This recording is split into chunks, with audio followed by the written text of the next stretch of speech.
अस्सलाम वालेकुम नाज़रीन, कैसे हैं आप सब। जश्न ईद शो में आपको अगेन वेलकम करते हैं।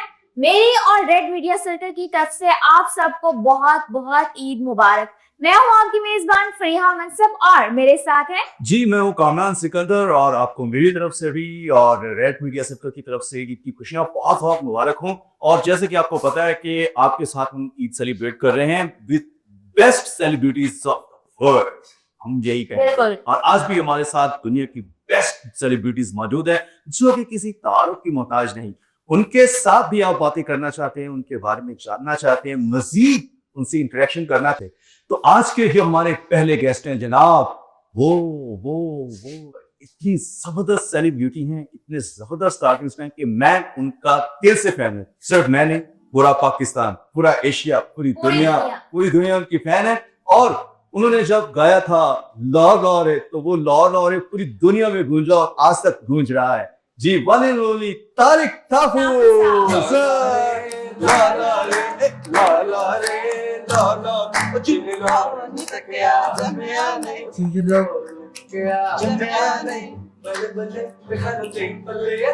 बल्ले बल्ले कखल दे बल्ले तकिया जमिया नहीं ला ला रे ला ला रे ला ला रे जगते ना कोई जोड़े खमा ला ला रे ला ला रे ला ला रे ला ला रे। वाओ, मजा आ गया। क्या बात है जी। इसको कहते हैं ईद के। जी नाज़रीन, हमारी अगली गेस्ट बहुत ही खूबसूरत है, जो कि एक मॉडल है, फिल्म स्टार है और इनका ताल्लुक मेडिकल से भी है। ये बात शायद कामन में कहूंगी कि काफी लोग नहीं जानते होंगे यकीनन। इनका ताल्लुक मेडिकल में साथ साथ फिल्म स्टार भी हैं और इन्होंने बहुत अच्छी फिल्में भी की हैं। मैं बात कर रही हूँ सुहाना जी की। बिल्कुल, सुहाना जी की। सुहाना जी को हम वेलकम करते हैं अपने शो में। बहुत बहुत शुक्रिया आप हमारे शो में आई। आज तो लगता है ईद जो है ना वो सुहाना की बनी हुई है कि प्यारी ड्रेसिंग और इतने प्यारे प्यारे बाल में। कौन ताफी जी? बहुत खूबसूरत लग रही हैं, बहुत खूबसूरत लग रही हैं। और कैसे और लड़कियां संदर के नाम। वो कैसे हो सकता है? मेहंदी किधर है? हाय हाय। मेहंदी बस लगाना। अच्छा, अरे वाह, जरूर भी लगा ले। ओके। हम अब अपने जो नेक्स्ट गेस्ट हैं, नेक्स्ट सेलिब्रिटी, उनका भी तारीफ करवा रहे हैं। बिल्कुल, आपकी बारी या मेरी बारी? अब आप ही करवाएं। जी बिल्कुल। जो नेक्स्ट हमारी सेलिब्रिटी हैं वो भी इस वक्त सोशल मीडिया पे बहुत सारे हैं, बहुत अच्छा गाती भी हैं, मॉडल भी हैं और सबसे बड़ी बात है कि वो एंकर भी है। एंकरिंग भी काफी अर्से से कर रही हैं। जी, मैं बात कर रहा हूँ फजर अली की। अस्सलाम वालेकुम। वालेकुम अस्सलाम। Welcome to the show and Thank you so happy. आपको भी ईद बहुत मुबारक, आपकी पूरी टीम को, पूरे सबको बहुत ईद मुबारक। Thank you so much. और आज आप भी ईद पे सही जो है ना बंस वर्क किए हुए हैं। सब ये लगता है आप बहुत ठीक ठाक खा के आई हैं और हमारी ये नहीं रखी है। बस थोड़ी खा के आई हूँ, थोड़ी जाके खाऊंगी। काफी जी हमारे लिए समय नहीं लाई है, मुझे लग रहा है। चलो वो खा लेंगे साथ में। कोई नहीं, आपको घर पे बुला लेंगे। No problem. ओके जी, के घर जाके हमने आज समियां खानी है जी। और हमारी जो नेक्स्ट सेलिब्रिटी है वो भी एक बहुत जबरदस्त जानी पहचानी और लाहौर के लोगों की दिलों की धड़कन, क्योंकि वो जब भी करते हैं बहुत खतरनाक स्टंट्स करते हैं और खतरनाक सांपों के साथ स्टंट करते हैं। और ना सिर्फ स्टंट्स करते हैं बल्कि बहुत अच्छे आर्टिस्ट भी हैं, सिंगर भी बहुत अच्छे हैं और डांस भी बहुत खूबसूरत करते हैं। आजकल तो बिजनेस में चले गए हैं ना, मतलब प्रॉपर्टी के बिजनेस में, और एक बड़ी जबरदस्त क्या कहते हैं उनको, सोसाइटी वेल्थ कैबिनेट, तो उस हवाले से भी हम बात करेंगे। जी, one and only Babar Nadia, वालेकुम अस्सलाम। Welcome to the show and happy happy जी, आपको खुशी, आपको भी बहुत बहुत मुबारक हो जी। बड़े बहुत शुक्रिया आपका और आपकी मोहब्बतों का शुक्रिया। आप लोगों ने यहाँ पे मैं मधु किया और ईद होगी आपके साथ। आज ईद का मजा आ गया। देखिए, और सबसे बड़ी बात, मैं हमेशा इनको अपने बाप का दर्जा देता हूँ। सबसे बड़ी बात ये है कि ये इंसान बहुत अच्छे है। No doubt. मैं बहुत अरसा पहले बहुत छोटा था, तो इन्हीं के 2 कलाम थे जिनमें इन्होंने मुझे प्रेजेंट किया था, मुझे समझे प्रमोट किया था। और मैं आज तक इनका शुक्रगुजार और रहती जिंदगी तक इनका शुक्रगुजार रहूंगा कि इनकी मोहब्बतें आज भी मेरे साथ है, तब भी मेरे साथ है और हमेशा मेरे साथ। ये ऐसा घराना है, ये ऐसा खानदान है कि इनकी मतलब छाया, इनका हाथ जिस भी आर्टिस्ट पे, जिस भी कलाकार पे आ जाए वो सुपरस्टार बन जाता है। वो पूरी दुनिया है। मतलब ये जो है ना थोड़ा इम्तियाज किस खानदान का, उनके वालिद बुजुर्गवार, अल्लाह ताला उनको उनको उनकी मफ़रत करे, उनकी आमीन। ज़िंदगियों में आला मुकाम दे। उन्होंने पाकिस्तान और इंडिया के लिए जो म्यूजिक किया है, मतलब उनका म्यूजिक इंडिया में जाना पहचाना जाता है, उनके गानों की कॉपियां इंडिया में की गई हैं। तो मतलब वो एक आइकॉनिक पर्सनैलिटी है, रहेगी हमेशा, और लेजेंड जो है ना वो कभी नहीं जाते। मैं Legend आज के दिन एक बात लाजमी करना चाहूंगा। सब लोग ईद की खुशियों में खोए हुए हैं और सभी इंजॉय कर रहे हैं ईद को, और अल्लाह पाक ने हिम्मत दे, सबको एंजॉय ही करना चाहिए।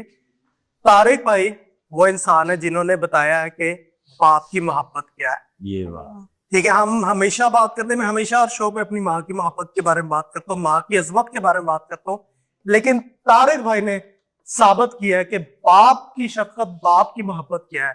इन्होंने जो अपने बाप की खिदमत की है, No. मैंने देखा कि इन्होंने एक वक्त में अपने बाप को अपने बच्चों की तरह संभाला है, और मैं इस बात पे सल्यूट करता हूँ। और आज के दिन ऑडियंस से रिक्वेस्ट करूंगा कि जिनके माँ बाप जिंदा है, लोग कब्रिस्तान जा रहे हैं, लेकिन जिनके जिंदा है उनको अपने सीने से लगाए, उनसे मोहब्बत बांटे, वो आपकी मोहब्बत के मुंतजर है, और दुनिया में कामयाबियों की दुआएं आज समेत। आए आए आपने बड़ा जज्बाती कर दिया, और मैं बिल्कुल अब तारिक भाई की तरफ आऊंगा। तारिक भाई के पास एक खूबसूरत गिटार भी है, खूबसूरत आवाज के मालिक भी है, तो सर कोई इसी टॉपिक पे कुछ 2-4 लाइन सुना दीजिए, गुनगुनाइए जी। आपने मुझे कहीं और ही बचा दिया, मैंने कहा कुछ और ना कर।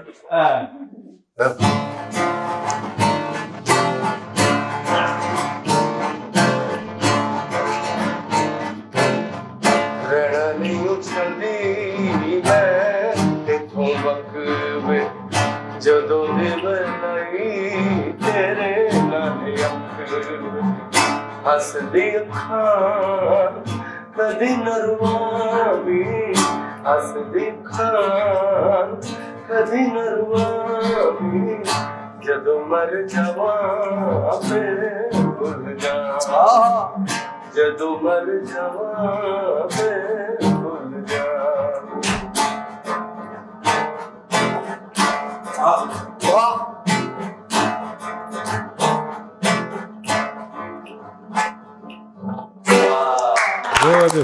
इसका कहते हैं फील के साथ गाना और फील को फील करना, क्या बात है जी। कामरान, मैं सोच रही थी कि ईद हो और ईदी की बात ना हो, ये कैसे हो सकता है? आप वो ईदी मैं दूंगा।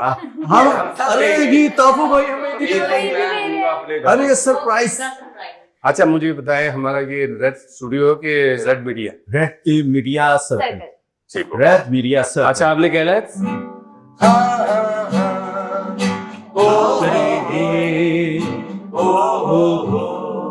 हमारा है, फिर करें हमारा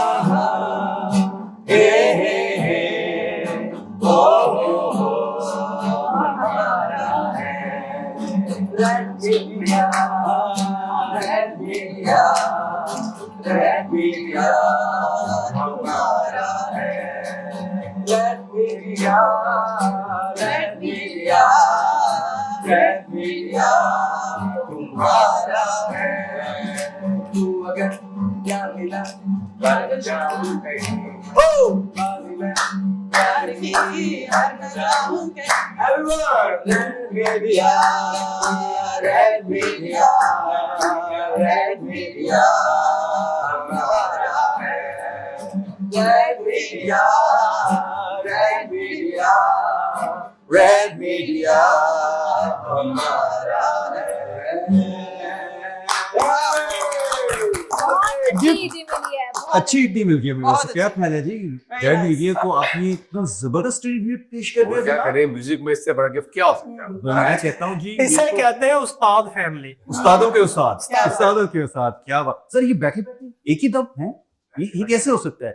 ये कंपोजिशन भी, लिरिक्स भी, और बैठे बैठे एक सेकंड में, और सबको याद भी हो गया। टैलेंट क्या बात है जी, क्या बात है। फजर आपकी तरफ आते हैं, कब से सिंगिंग स्टार्ट की आपने और कैसे सोच लिया कि सिंगिंग की तरफ ही आना चाहिए? मुझे था बचपन से, मुझे लगता था कि मेरे अंदर सिंगिंग की नसीब है, लेकिन फिर मेरी फ्रेंड ने इसको थोड़ा सा, वो कहते हैं ना कि थोड़ा पॉलिश करने की कोशिश की। फिर मेरे सर्कल में भी, आपको पता है मैं मीडिया में तो काफी अच्छे से काम कर रही हूँ, as an host, as an anchor, तो मुझे लगा कि नहीं, मुझे इस तरफ भी आना चाहिए, मुझे ये कोशिश भी करनी चाहिए। पिछले कोई 3-4 साल से मैं बड़े अच्छे उस्तादों से कर रही हूँ काम, तो अब इंशाल्लाह आपको ईद के बाद बड़े अच्छे गाने सुनने को मिलेंगे। अरे अरे अरे, आपको मैं एक बात बताऊं, और आप सबकी दोस्ती की मुझे बहुत जरूरत है।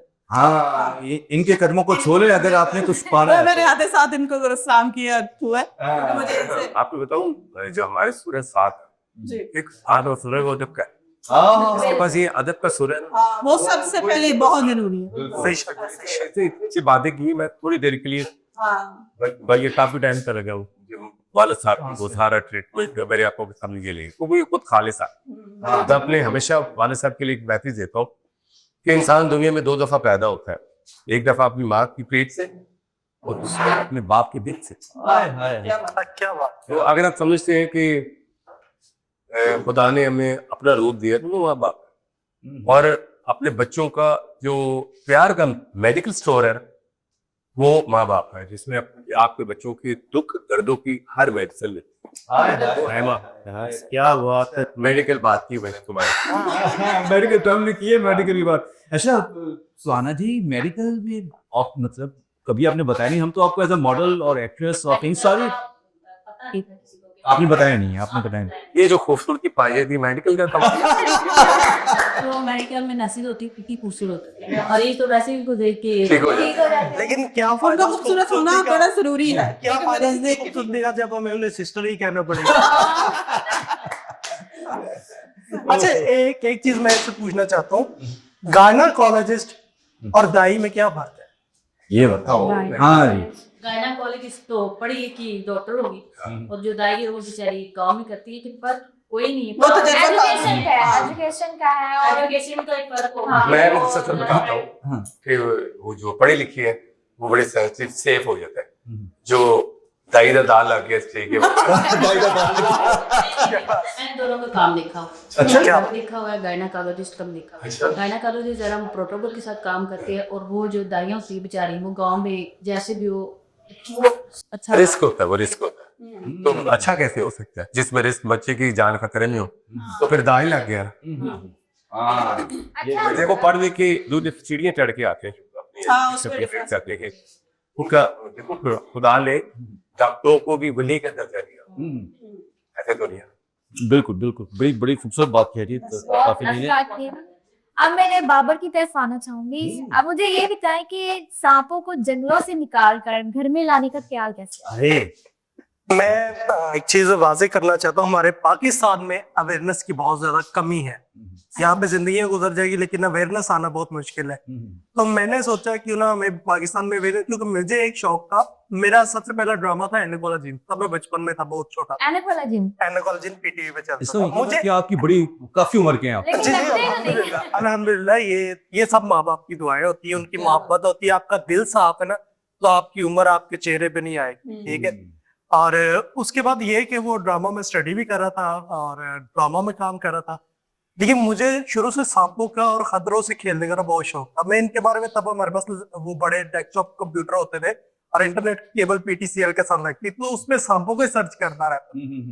तो जब मैंने मैट्रिक किया न्यू इंग्लिश स्कूल से, तो हमारे स्कूल में एक डेलीगेशन आया था जिन्होंने कहा जी हम साउथ अफ्रीका से आए हैं, तो हम सांपों के बारे में कुछ ऐसी जॉब्स हैं जो एनिमल से रिलेटेड है, और उनमें उस दौर में तकरीबन 6 लाख रुपए पाकिस्तानी सैलरी थी जो लोग वो कर रहे थे। उसमें क्या था कि वो वेनम कलेक्ट करते थे स्नेक का, ओके। ठीक है। उसकी सारी जो तालीम थी वो साउथ अफ्रीका में एक एनिमल आर्ट अकेडमी थी जहाँ पे दी जाती थी। तो उसमें मैंने बड़ा इंटरेस्ट लिया, लेकिन मैंने कहा जी मैं तो जाना मेरे लिए मुश्किल है, मैं फाइनेंशियली इतना सपोर्ट नहीं कर सकता, लेकिन क्रेज था। उन्होंने जब मेरा क्रेज देखा, उन्होंने देखा कि इस बच्चे ने इतनी इनके बारे में इंटरनेट पे सर्च की है, सांपों के बारे में इतना कुछ जानते, तो उन्होंने मुझे वजीफा दिया। उन्होंने अपनी तरफ से टिकट भी दिया, वीजा भी दिया। तो वहां पे जाके फर्स्ट मेरा जो था साउथ अफ्रीका में सांपों के बारे में मैंने स्टडी हासिल प्रॉपर इसके बारे में। शेख और मैं पूछता हूँ 6 लाख दिया तो 6 लाख नहीं, वो ये भी क्या रहा? ऐसा लगा। वो क्या रहा? जाना नहीं जाना जब तक 6 लाख नहीं देंगे। अच्छा ये देखेंगे ये बहुत बढ़िया छोटा कापड़ क्रेज किया है, ये मजाक है, हम तो नहीं पकड़ सकते इस बंदे ने। इस बंदे ने मेरे गाने में रिस्क लिया। वो परफॉर्म किया, फायर वर्क भी किया अपने आप। So, इतना पोटेंशियल इतना, देखिए पाकिस्तान जो है ना, ये कदर क्यों नहीं करता है ऐसे लोगों को नेशनल अवार्ड प्राइवेट परफॉर्मेंस ये हो रहा है, क्योंकि हर दूसरा बंदा तो नहीं जो है अच्छा वो है जो भी है वो हमारी जो ट्रेडिशनल है, लेकिन ये छोटी एज में इसने सबको साथ कि परफॉर्मर इतना अच्छा है, इसके परफॉर्मेंस तो अभी करवाएंगे अभी जी तो ये जार डाल बिल्कुल हमें चाहिए कि आप ऐसे टैलेंट को आगे लेके जाए, सपोर्ट भी करें। इसका यूट्यूब चैनल है, इसको भी सपोर्ट करें, जी आपने बाबर डागी के नाम से है, आप विजिट भी करें और ये बड़ा अच्छा बिल्कुल जी लव यू हम thank you Anuj ji, love you too, आपकी मापते।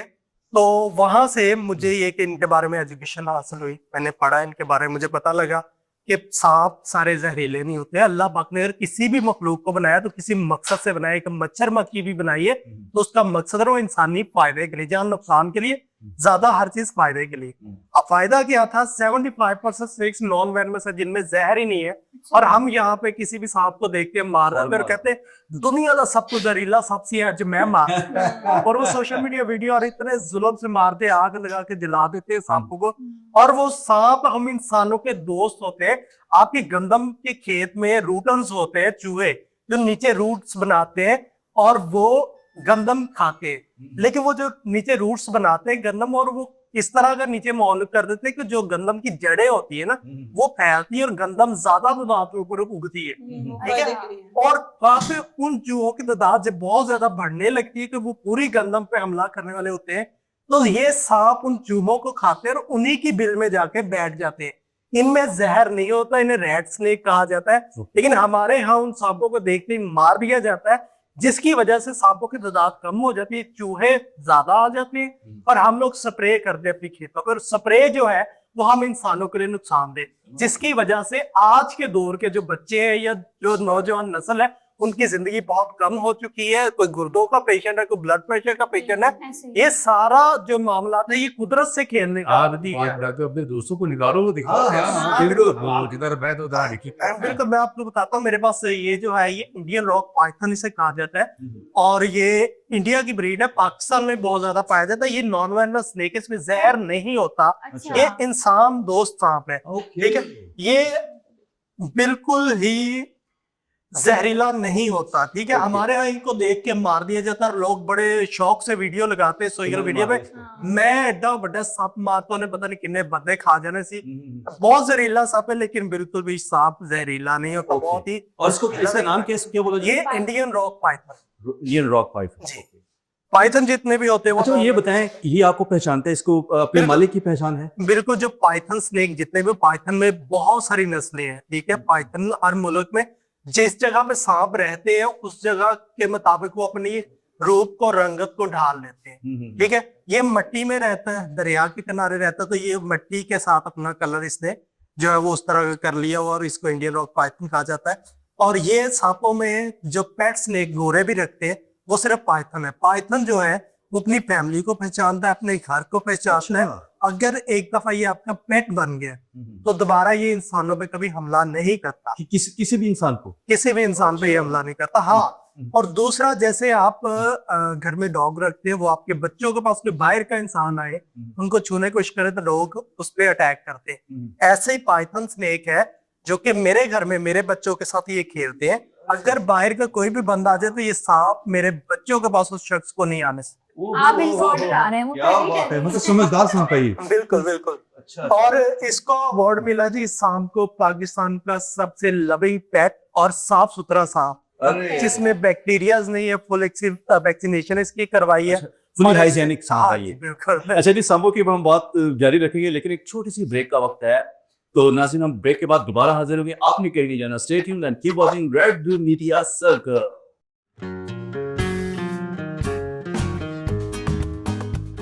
वेलकम बैक नाज़रीन, रेड मीडिया सर्कल में आपको वेलकम कहते हैं। जोरी शो हम जबरदस्त किस्मदार पहना करने की कोशिश है, साथ की अल्टीमेट फीडबैक हमें मिल रही है, इसलिए आप देख रही है और अच्छे ट्रीटमेंट्स करते हैं। अब हम जाएंगे बाबर भाई के पास। बाबर भाई, आपने भी सिंगिंग स्टार्ट की थी, तो सिंगिंग को लेके चल रहे हैं या अभी उसको बैक पे छोड़ाओ? क्योंकि मैं जो सिंगर है जरा के पैरों की खाक भी नहीं हो सकता, तो बस आपने मेरी परफॉर्मेंस देखी थी एक दफा,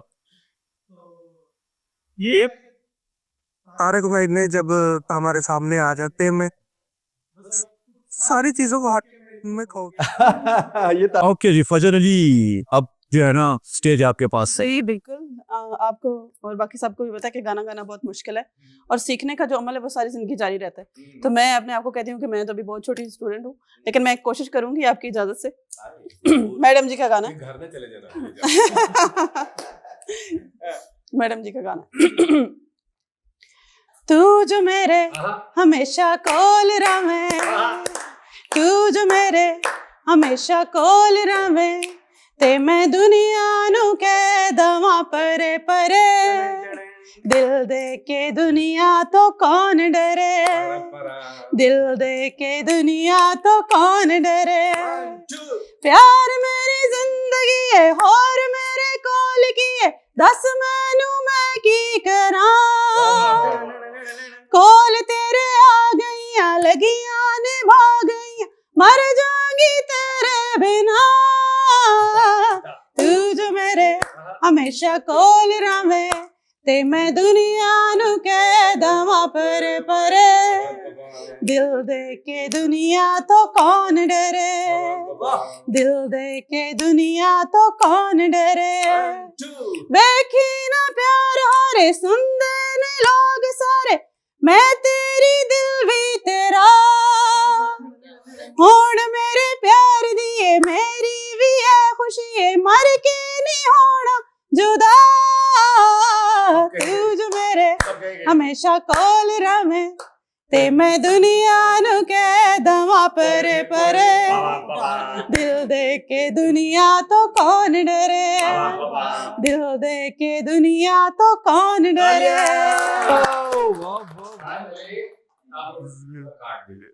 अरे ये आपको स्टूडियो का मतलब कार्ड मिलना तो सिंगर के लिए समझने की पहली सीढ़ी है। गोल्डन बताया जी, पहली तो आपको सीढ़ी पार कर चुकी है जी, आपको स्टूडियो का कार्ड मिल गया है। तो आपको स्टूडियो का सिल्वर कार्ड मिलेगा, गोल्डन कार्ड मिलेगा इनको। सिल्वर, ठीक है। गोल्डन के लिए प्रोसेस किया है। ओके, सिल्वर बटन जी क्वालिफाई कर लिया फजर अली ने, तो आप भी क्वालिफाई करें। ओके,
आज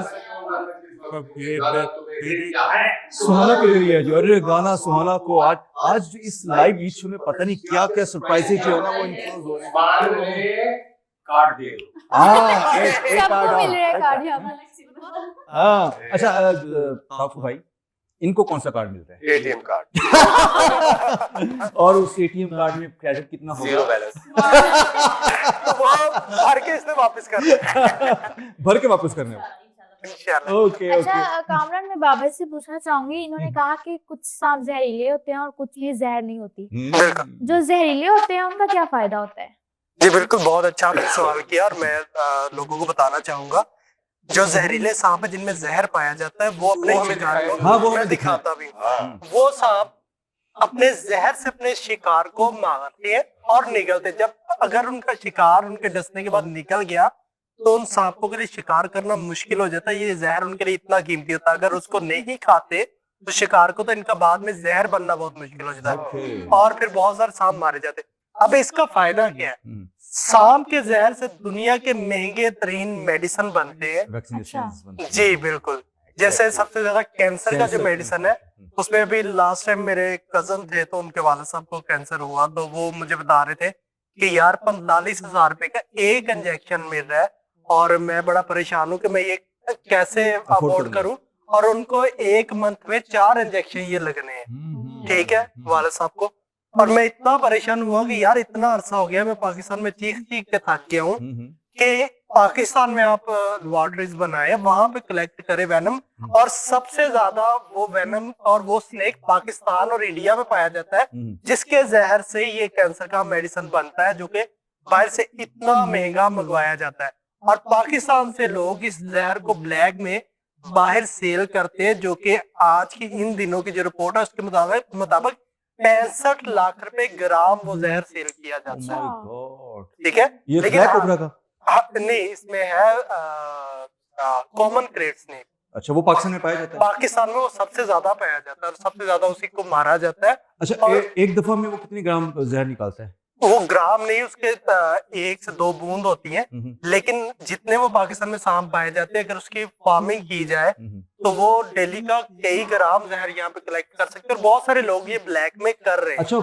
सांपों की फार्मिंग भी हो सकती है? जी, इनकी फार्मिंग होती है, पूरी सांपों की फार्मिंग होती है। चाइना इसमें बहुत आगे निकल गया है, इंडिया इसमें बहुत आगे निकल गया है, पाकिस्तान में भी हो रही है, लेकिन इलीगल जो कि लोग कर रहे हैं और ब्लैक में वो जहर बाहर बेच रहे हैं। ओके, ठीक है, तो इन सांपों से वो जहर कलेक्ट होता है और जहर से फिर वो मेडिसिन बनते, जो पाकिस्तान में बेचते बहुत महंगे हो जाते हैं। सांप के काटने का इलाज भी सांप के जहर से होता है, इसका एंटी वेनम बनाया जाता है। अब बहुत सारे लोगों को ये नहीं पता कि इसका एंटी वेनम बनाते कहते, ये इंसान सब कुछ नहीं करता, ये सब कुछ करती है कुदरत। सांप के जहर को लिया जाता है, उसको सिरिंज में लिया जाता है, उसके बाद घोड़े के ब्लड में, वेन में उसको इंजेक्ट किया जाता है। तो स्पेशल घोड़े इनके पास होते हैं, और वो जब उसको इंजेक्ट करते हैं घोड़े को तकलीफ होती है, लेकिन वो मरता नहीं। कुदरती तौर पे उसके ब्लड में ऐसे सेल्स बनना शुरू हो जाते हैं जो सांप के जहर को खत्म करते हैं, उसके साथ फाइट करते हैं। फिर डेली उसमें जो मिकदार है जहर की वो बढ़ाई जाती है और घोड़े को दी जाती है। इस तरह एक वक्त ऐसा आता है कि घोड़े को पूरी सिरिंज में वेनम की देते हैं, तो उसको कोई फर्क ही नहीं पड़ता। फिर उसके ब्लड को जैसे हम डायलिसिस करवाते हैं, इस तरह से मशीनरी लगती है, उसके ब्लड में जैसे प्लाज्मा निकाला जाता है, इस तरह से वो सेल्स कलेक्ट कर लिए जाते हैं घोड़े के ब्लड से, और वही जो सेल्स है वो एंटी वेनम होता है। अगर किसी इंसान को स्नेक बाइट होती है और वो एंटी वेनम उसको टाइम पे मिल जाए तो इंसानी जिंदगी को बड़ी आसानी से बचाया जा सकता है। मतलब कितनी पते की बात है जो हमें पहले बिल्कुल पता नहीं थी, और अभी ये पता नहीं से क्या निकलने वाला है। ये पाकिस्तान का कोबरा, स्पिटिकल कोबरा इसको कहा जाता है। जहर इसमें डालते हैं? हाँ जी, इसका जहर इसका मुंह भी फजर अली की तरफ है। अच्छा, ये दोस्त नहीं है भी ब्लैक कलर का? हाँ जी, ये सांप कभी भी दोस्त नहीं होता। अच्छा, जो कोबरा है, लेकिन इसमें भी एक खासियत है, ये जब भी किसी इंसान के सामने आता है तो उसको धमकाने की कोशिश करता है। जो ये अपना फन खोलता है, डराता है कि मेरे करीब मत आओ, मैं खतरनाक हूँ, ये अपनी दहशत दिखाता है। अब हम इंसानों को चाहिए कि हम लोग पीछे हट जाए। देखा है ऐसे कि सांप देखिए शहर में आ गया है तो रेस्क्यू 1122 पे कॉल करे, वो आके फौरी सांप को पकड़ के ले जाते हैं और वाइल्ड लाइफ को दे देते हैं या किसी महफूज जगह पे उसको छोड़ देते हैं। हमारे यहाँ क्या होता है, हम वो बहादुर लोग हैं जो इंसाफ के लिए तो आवाज उठा नहीं सकते, लेकिन कहीं सांप पे नजर आ जाए तो हर बंदा पत्थर और डंडे लेके उसके पीछे होता है। और बहुत सारे बहादुर जो किसी बहन बच्ची की इज्जत तो बचा नहीं सकते, लेकिन सांप को पकड़ने के लिए वो आ जाते हैं। आज सांप मैं फड़ना गिची तो इसमें बड़ा जबरदस्त शेर है मुझे कि सपेरों ने सांपों को पटारी में बंद करके कहा, अब इंसान ही काफी है इंसान को डस लेगा। क्या बात है। और स्नेक बाइट होती ही ऐसे जब जिन लोगों को सांपों के बारे में पता नहीं और वो सांप को पकड़ने की कोशिश करते हैं। अब आपके माइंड में भी ये होगा कि सांप को हम गर्दन से पकड़ ले तो वो काबू आ जाएगा, ठीक है, लेकिन सांप को पकड़ने का एक तरीका होता है जो इन लोगों को नहीं पता। आप पकड़ेंगे, आप कहेंगे जी हम इसको स्टिक से दबाते हैं और यहाँ से इसको पकड़ लेते हैं, लेकिन यहाँ से सांप बड़ी आसानी से अपना मुंह घुमा के बाइट कर लेता है। बाइट होती है, बंदा हॉस्पिटल में पहुंच जाता है। हमारी टेक्निक्स होती है, हमारे सांप के बारे में जानते हैं, मुझे पता है इसके वेनम फैंग कहाँ पे, वो कैसे बाहर निकल सकते हैं, तो मुझे सांप को पकड़ना है, कैसे पकड़ना है। मेरे पकड़ने का अंदाज आप देखिएगा, बड़ी मोहब्बत से मैंने इसको मुंह से पकड़। अब ये अंगूठा इसके नीचे रखा है मैंने, और इसकी दोनों साइडों पे वेनम फैंग है जो जहर के दांत है। अच्छा। और इसके अंदर लोग कहते हैं, बहुत सारे लोग कहते हैं मुंह से छाला होता है, सांप ने फेर नहीं देने, ऐसा कुछ नहीं होता। सांप के वेनम ग्लैंड होते हैं इस जगह पे, जहर की थैलियां जो एक मसल की तरह होती हैं, और उनके अंदर वेनम बनता है। उसके साथ एक वेन आती है, कनाल आती है, जो कि आगे आके वेनम फैंग के साथ लगती है और उसके अंदर एक सुराख होता है। जैसे ही ये वेनम फैंग ये बाइट करता है, बाहर निकलते हैं, इंसानी जिस्मात में गड़ते हैं, तो इसकी ये जगह पे दबाव आता है। अच्छा जब दबाव आता है तो उसमें से वेनम जो है वो आगे निकलता है और ट्रांसफर हो जाता है, इंजेक्ट होता है इंसानी बॉडी में। ठीक है। अब ज्यादातर सांप क्या करते हैं कि अपना वेनम इंजेक्ट नहीं करते इंसानों में, क्योंकि इनका वेनम इसके लिए बहुत जरूरी होता है। ओके तो बहुत सारे लोग सिर्फ इसी डर से मर जाते हैं कि मैनू सांप लड़ गया, उन्हीं में बचना और हार्ट अटैक आ जाता है। ठीक है। और ये कोबरा है आपके सामने, बहुत सारे जोगी लोग कोबरा सांप को रखते हैं, लेकिन वो लोग क्या करते हैं, इनके वेनम फैंग भी निकाल देते हैं और इसकी जहर की जो होती है वो भी चीजें सारी मसल्स इसके निकाल देते हैं। तो उसके बाद सांप कुछ दिन जिंदा रहता है, 1 महीना 2 महीना, उसके बाद वो मर जाता है। अच्छा तो ये जुल्म है सांपों के साथ। मेरे पास सांप आते हैं, मैं इनको रेस्क्यू करता हूँ, मुझे कॉल आ जाती है जी हमारे घर में सांप आ गया बाबर भाई, तो मैं उनको रेस्क्यू करता हूँ। अदरवाइज रेस्क्यू 1122 वाले मुझसे कांटेक्ट करते हैं तो वो सांप मुझे देते हैं। मैं सांप और इंसान का जो आपस का खौफ है उसको खत्म करता हूँ सांपों को अपने साथ चंद दिन रख के, अरे वाह जिसमें इनका इंसानों से एक डर खत्म हो जाता है और बाद में इन सांपों को मैं जंगलात में जाके आजाद करता हूं। अच्छा बाबर, मुझे बताएं इनकी डाइट कितनी होती है? सांप जो है वो इनका एक सिस्टम ऐसा, इनके जो दांत होते हैं वो निगलने के लिए होते हैं, चबाने के लिए नहीं होते। अच्छा तो सांप अपने शिकार को सिर्फ निगल सकते हैं, साबित चबा नहीं सकते। ये जो कोबरा है ये जंगल में ज्यादातर चूहे खाता है, मेंढक खाता है। ठीक है। फिर जो परिंदों के बच्चे होते हैं, उनके अंडे होते हैं, उनको ये साबित खाता है। और ये सांप एक बार खुराक खाने के बाद 1 महीना बिल्कुल आसानी से रह सकता है बिना कुछ खाए पिए। अच्छा। और जो पाइथन है, पाइथन अगर एक दफा खुराक खा लेता है, अच्छी खुराक, तो वो 1 साल तक बिना खाए पिए रह सकता है, जिंदा रह सकता बड़ी है। नॉलेज है। ठीक है। और इसका डाइजेस्ट सिस्टम ऐसा होता है, इसके अंदर ना तो परिंदे का कोई पर बचता है ना हड्डी बचती है, सब कुछ क्रीम बन जाता है। ओहो वाह, अच्छा ताली होनी चाहिए। क्या बात है जी, वेटरन इतनी एक और भी Details. सवाल मैं इनसे पूछना है कि लोग कहते हैं कि जो सांप है 1 साल के बाद वो अपना जो रूप है वो बदल लेता है, इच्छाधारी। नहीं तब्दील हो जाता है, इसमें कितनी हकीकत है? अच्छा, आज 100 मैं साल वो के बाद। बताएं जरा वो मैं कैसे इस बात के बारे में कुछ इस तरह से बयान करूंगा कि 100 साल का इंसान तो हमारे अंदर बहुत कम है आजकल। हो जाए 50 साल ही क्रॉस कर जाए तो बड़ी बात है, न्यू जनरेशन। तो हमने सांपों को तो 100 साल के बाद रूप बदलते नहीं देखा, लेकिन इंसानों को पल भर में रूप बदलते जरूर देखा है। इंसान तो मेरा ख्याल है 25 साल के बाद ही सांप बन जाता है। इसलिए मैं कहूंगा सांप इच्छाधारी नहीं होते, हम इंसान इच्छाधारी हैं। आए क्या क्या फतेह की बात किया है जी। तो अभी कुछ कर्तव्य इसके साथ हो सकता है? जी बिल्कुल जी। अभी ये तो फिर भी समझ ले कि मेरे पास आके बहुत ज्यादा सुलझ गया हुआ है इंसानों के साथ रह के। जब भी ये जंगल से वाइल्ड स्नेक आते हैं तो मेरा जो शो होता है, मैं सर्कस में भी परफॉर्म करता हूँ, बहुत सारे शोज में भी, जैसे कि लेबनान अरब गॉट टैलेंट शो में मैंने परफॉर्म किया था, तो उसमें मैं स्नेक फाइट करता हूँ, और ऐसी फाइट जो कि नामुमकिन हो। ओके। और सबसे बड़ी बात, शुरू से तारक तापू जी जो है ये मेरी वालदा को जानते थे, वालदा को भी अल्लाह पाक जन्नत नसीब करे, और वो भी अल्लाह की बहुत खास खातून थी। क्या बात। और मेरी माँ की दुआएं हमेशा मेरे साथ रही है, और मेरा यही अकीदा मुझे आज तक आगे लेके जा रहा है कि आज भी मेरी माँ की दुआ मेरे साथ है। जब भी मैं सांपों के सामने जाता था तो मुझे एक ही बात यकीन होती थी, ये यकीन था, मेरा यकीन पुख्ता था कि मेरे साथ मेरी माँ की दुआ है तो मुझे दुनिया की कोई आफत कुछ नहीं कर सकती। तो मैंने इन सांपों के साथ परफॉर्म किया। सबसे जो खतरनाक परफॉर्म होती है, सांप अगर यहाँ पे बाइट कर लेना तो सबसे पहले इसका जो जहर असर करता है आपके दिमाग पे, अच्छा। ठीक है, और उसके बाद आपकी गर्दन पे आपका सांस बंद होना शुरू हो जाता है, विदिन फ्यू आवर्स आपकी डेथ हो जाती है। और यहाँ पे बाइट करने में, हाथ पे बाइट कर ले, हम कुछ ना कुछ कर लेते हैं, टांग पे कर ले कुछ ना कुछ, बहुत सारे लोग तो हाथ काट देते हैं, टांग काट देते हैं, ठीक है, और आगे जहर आते हुए टाइम लगता है। लेकिन यहाँ पे बाइट किया, आपके पास वक्त नहीं है। तो मेरा सबसे पहला स्टंट जो सांपों के साथ होता है वो ये होता है कि मैं सांप के साथ, और अभी इसमें जहर है, पता है? इसमें जहर है, ओह ठीक है। अब ये सांप मुझको अटैक तालियां कर तालियां यार, ठीक है। छोटा काम नहीं। दूसरा मेरा अच्छा, अब इसने आपको बाइट क्यों नहीं किया? बाइट नहीं, इसको मेरे- इसकी आप नेचर समझते हैं, ये आपका दोस्त मैं है? इसकी नेचर को समझता हूं, इनकी नेचर को समझना तो बहुत जरूरी है, ठीक है। हम बात कर ले जी, मैं कहूँ जी मैं पढ़ाई करता हूँ, कुछ मैंने चिल्ले की हो, ऐसा कुछ भी नहीं है, ठीक है। दरूद शरीफ हम लोग पढ़ते हैं, मुसलमान हैं, हम पे दिल बड़ा फर्ज मजबूत ठीक है है। इसका। आयतल कुर्सी हम पढ़ते हैं, वो इसको 1 लाख रुपया दूंगा, ये कभी नहीं लगा, 1 लाख रुपया दूं तुम्हें लगाओगे ऐसे? ठीक है। तुम ऑफर बुरी नहीं है। ये पागल ये ओ भाई वाह। ये तो क्या अच्छा, अब दूसरा एक्ट होता है कोबरा को किस कर। हाँ अच्छा अब कोबरा का मुंह इसका खुल रहा है सामने से, ठीक है।